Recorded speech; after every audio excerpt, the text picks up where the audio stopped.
Kamera watanipata. There were 9 aspirants. There were 9 aspirants in the opposition.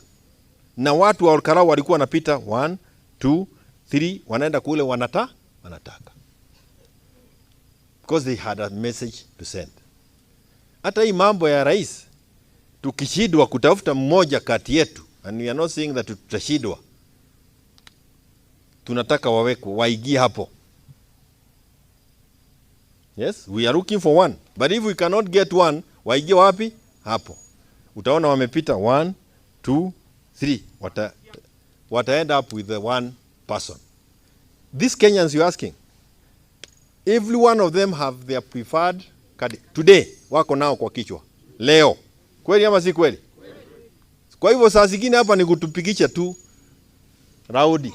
Mchezo ya town. Kutambia tupeni mtu mmoja until you give them the person they don't want. Watapita kama Olkarau. Na mimi naona wakipita namna hiyo itabaki nani? Matiang'i.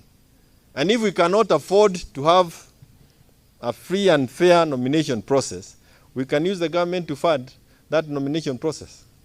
Twende na wao, wabaki wawili. Huyo na huyo. Watadikane. Tumalize kazi twende nyumbani. Uru anyine kwa wako nyita mauru na yeye. Hiyo ni game ya siasa. Hata wakati nilikuwa naambiwa ati natukana mtu, ni kwa sababu nilikuwa najaribiwa kuondolewa pale kwa sababu hakuna chama kingine ingeendelea. Mimi kama ningeendelea na ile sauti na ninaendelea sasa kwenda mbele, we are going to sell you and we will make sure that you are candidates. We will be available. Hata kama tutakuja mguu. Ni sawa sawa? Yes, and I am going to do that kwa mlima. That is what Uhuru Muigai Kenyatta told me as my party leader. And we will do it together with Fred Okengo Matiang'i. Kwa hivyo, ukisema kule, hata mimi nasema hapa. Si niko na moto yangu. Kana ni hata mkwenda.